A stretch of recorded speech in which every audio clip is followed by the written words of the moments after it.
ॐ पूर्णामदः पूर्णामिदं पूर्णात् पूर्णमुदच्यते पूर्णाश पूर्णमादाय पूर्णमेवावशिष्यते। ओम शांति शांति शांति। बोलिए सद्गुरुदेव श्री मुनि महाराज की, अखिल भुवनय सर्वमणि मुनि समाज की। आज पवित्र ज्ञान यज्ञ में मंचासीन योगी योगाचार्य वृंद एवं सम्मुख उपवेशन करिथिबा मोर अति प्रिय योगी मुनि एवं सर्वोपरि से दिव्य आत्मा को मो हृदय गंभीरतम प्रदेश अनंत कोटि प्रेम जयजीत ज्ञापन करुछि। दयाकरी ग्रहण करें। आज ज्ञान यज्ञ तो अल्प समय दि जाइए तेरे सद्गुरुदेव शिवमुनि जो वाणी चतुष्टय अच्छी तारी उपरे मु सम्यक आलोचना करी। गुरुदेव कहले ज्ञान ही शक्ति अच्छी, आत्मज्ञान सर्वश्रेष्ठ ज्ञान। अंधविश्वास को छाड़ी निज भीतर शब्द शुण, तुमर प्रकृत पथ प्रदर्शक तुम भीतर विद्यमान। तो यही चारोटी वाणी रे सारा संसार जोगर एवं आध्यात्मिकतार जेते रहस्य अच्छी यही चारोटी वाणी रे से सन्निवेशित करछंती। किंतु गभीर भाव अध्ययन चिंतन मनन करिवार आवश्यकता अछि। गुरुदेव कहले ज्ञान ही शक्ति अच्छी। तेरे ज्ञान कौन? ज्ञान हूँ जानिबा।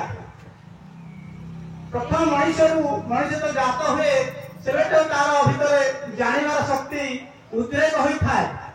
ता भितरे अज्ञानता थाए कि प्रति मुहूर्त ज्ञान उद्देश्य प्रति पितामाता पचारे ये कौन सी कौन संसार कौन मु किए अनेक प्रश्न से पचारि था। जो आम भौतिक ज्ञान लाभ करूँ, भौतिक ज्ञान जब आम साइंस कहते साइंस क्रम आपण मैंने जानी सारी कि भाव में जो कार्य आम 100 जन 10 घंटा कि 20 घंटा लगुला आज विज्ञान उत्कर्षता फल जंत्रपातिर उद्भावन फल से कमटी गोटे मेसीन गोटे मनुष्य कि समय भितर भाव में अनेक विज्ञान आविष्कार मनुष्य जीवन सरस सुंदर सावलील हो पारि। तेरे गुरुदेव जो कहते ज्ञान ही शक्ति अच्छी। वास्तव में यह प्रमाणित प्रकृत ज्ञान ही शक्ति अच्छी। अंधविश्वास आत्मज्ञान सर्वश्रेष्ठ ज्ञान। तेरे आम ज्ञान तो जानते निज छड़ा जहा विषय आम जाना ताहा आत्मज्ञान नुहे, ताहा वस्तुगत ज्ञान प्राकृतिक ज्ञान। आत्मज्ञान संपूर्ण अलग निज विषय जाना। तेज यही गोटे गप कहि आपणकर तीनोटी सांग थे जे कि सी निज निज विषय आरंभ थे। जड़े थे डाक्तर प्रसिद्ध डाक्तर चिकित्सक, आउ जन थे आपणकर साइंटिस्ट, आउ जन थे आपणकर भूगोलविद। से 3 जन गोटे दूर जगह को यात्रा करने गले बाटर गोटे नदी पड़ा। तो से नदी पार हवा कौन ब्रिज नाला से डंगार व्यवस्था था। नाउरिया माने डंगा माध्यम आपणकर यात्री मान पार करती। यही अवसर 3 जन सांग आपणकर से डंगार बसिकी से पारिकी जीवा समय नदी गर्भ भितर कथबार्ता हेले निज निजर बहादुरी देखेले एवं नाउरिया को पचारे अरे नाउरिया तू विज्ञान विषय किसी जानिछु? साइंटिस्ट जन पचारे नाउरिया को। नाउरिया कहले आज्ञा मु मूर्ख गंड मूर्ख मोर कूल व्यवसाय होउछि यात्री की एका सेपा को नवा तुम जी पैसा को चले ताहले तोर जीवन 25 भाग नष्ट होला बोली जान। आर प्रश्न उत्तर न द्वितीय सांग कहले अरे नाउरिया तू भूगोल विषय जानिछु? ए देश भूगोल विषय किसी जानिछु देश विषय जानिछु नाउरे को नाही आज्ञा से सौभाग्य कहीं मु किछि जानिनी ना ताहे तो जीवन रो आउ 25 भाग नष्ट होला एई भाव रे तृतीय व्यक्ति जन कहले जे डॉक्टर से कहले अरे नाउरे तू चिकित्सा शास्त्र विषय जानिछु चिकित्सा विषय तो किसी ज्ञान अछि कहले आज्ञा से सौभाग्य कहीं मु डॉक्टर विद्या पढ़िबी से विषय में मोर ज्ञान नाही से तृतीय जन साम कहले तेरे तो जीवन रो 75 भाग गला आ 25 भाग होला एई भाव रे कहले तुम जीवन रो 75 भाग गला एई समय रे नदी रो गर्भ रे आपनकर खुनी झर आसीछि एवं नाउरे भी कहछि आज्ञा मु तो भूगोल जानिनी आपनकर चिकित्सा शास्त्र जानिनी कि आपनकर विज्ञान जानिनी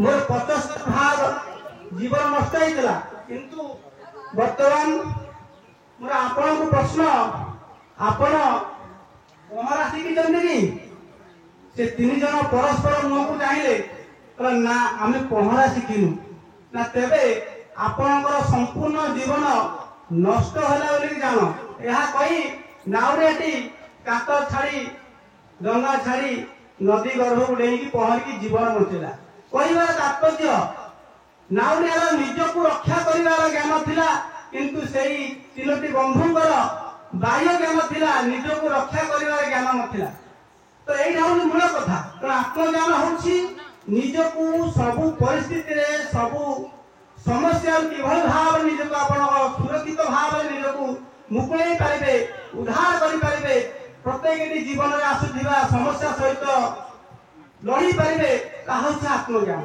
आमे निजको जन्मरु जुई सांसारिक ज्ञान रे निजको गुटे शरीर बोली भाबिसंती इंद्रिय रो समष्टि बोली भाबिसंती वास्तव रे हमर जो आध्यात्मिक चेतना शक्ति अछि निजे आमे ब्रह्म ए सारा सृष्टि रो रचना रे हमर योगदान अछि आमे होइसंती सच्चिद आनंद आत्मा ताहा आमे भूली जाइसंती जा फल कि सामान्यतम दुख आम जीवन में आसिले आमे झुंटी पड़ू आमे म्रियमान हो जाऊ ता समाधान न करी एई बहुमूल्य समय को जीवन को आमे जलांजलि दऊ ए द्वितीय आसला आपनकर अंधविश्वास को छाड़ी निज भीतर शब्द सुना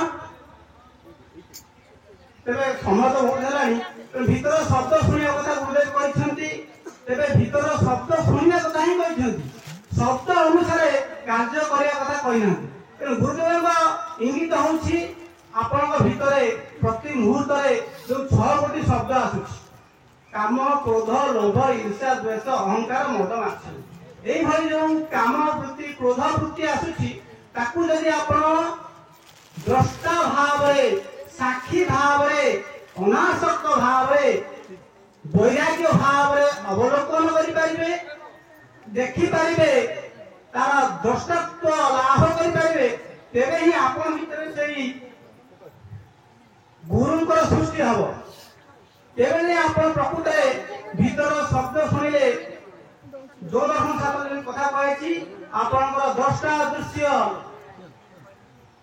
संयोग हे दुख द्रष्टा और दृश्य संयोग जो हे दुख सृष्टि होछि त्याज्य दुख सृष्टि होछि सेथु आपण मुक्ति पाई पारि तेबे जेतले आपण योग साधन करी आपनकर चित्त शुद्धि हबो मन आपण कंट्रोल में आसीबो सेही मन आपनकर गुरुर कार्य करिवो जाके भागवत कहले मन तोहर निज गुरु उद्धव केते पचारु तेबे समय स्वल्प दृष्टिरु मु सभापति धन्यवाद देबी एति समय देले सर्वशेषरे से पिलाटिर सर्वांगीन उन्नति कामना करुछि एवं जो परिवेश के देले मुनि बंधु आमे समस्त ताको निकटे कृतज्ञ तेणु आपण मानकर समस्त सर्वांगीन उन्नति कामना करी मु वाणी के विश्राम दउछि सप्रेम जय जी धन्यवाद मैं अनुरोध करती